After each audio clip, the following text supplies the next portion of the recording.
McLaren is working on a V6 supercar. This should be interesting. Let's talk about it.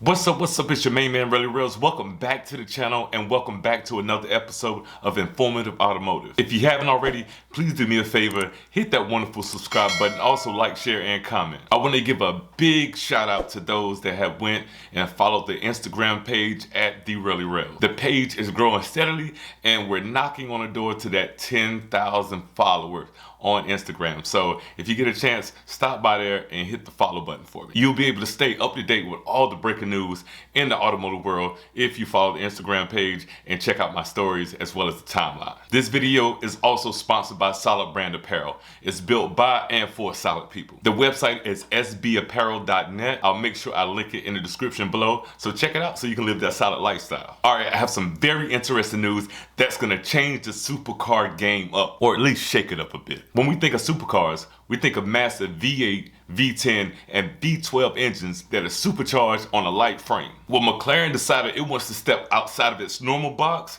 and dive into the V6 lane. And they have finally released new photos of the new HPH. And you're probably wondering what HPH is, huh? That will be McLaren's all-new high-performance hybrid supercar. And as you can see from the photo, McLaren has already been testing this car on the track and a few public roads. And this is the car that they intend on replacing their Super Series entry-level car with. Not sure how I feel about that. McLaren has not released full details on its all-new high-performance hybrid supercar, but I do have a few things that just may pique your interest. The carbon fiber car is going to feature the all-new V6 with the fully electronic on-road driving mode. With confirmation from McLaren, it's safe to say that they are in the final testing phases on the track as well as the few public roads for production to start next year. So if you've been waiting to get that massive V8 and a new entry-level supercar from McLaren, you're probably gonna have to get one of the previous years. Originally back in 2016 is when McLaren started announcing the all-new hybrid. But due to the world being turned upside down in the whole pandemic,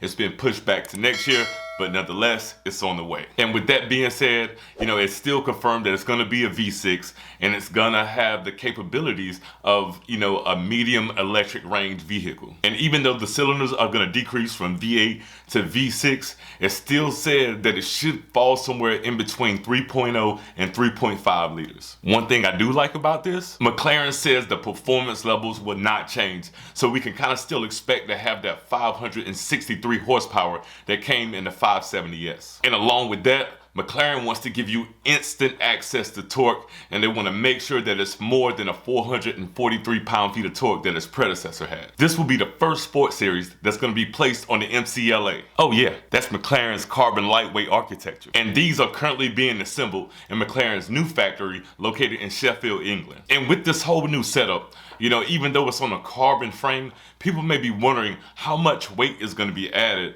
when you go into the hybrid sense of things. Well, McLaren said they're not expecting to deliver this hybrid without some type of weight penalty, but I'm hoping that they're going to make up for it on one of the other ends. And something else that was able to be confirmed with McLaren is the all-new hybrid powertrain is going to be rear-wheel drive. But, and there is a but, there will be a much powerful and faster all-wheel drive version coming down the pipeline. The front axle of the all-wheel drive will be electric and the rear axle will be powered by the V6. And there you go, all-wheel drive. So from what I'm gathering, McLaren is joining the junior supercar class and they're jumping in feet first. Aston Martin as well as Maserati are also in the works of coming with their hybrid, which will be coming in the future, so you make sure you stay tuned because I'll be the first to drop those. So let me know what you think about the all-new high-performance hybrid supercar that McLaren is coming with next year. Do you think this is going to shake up the game for all future supercars? Will this be the norm? Make sure you let me know in the comments below. Well, I hope I was able to shed some light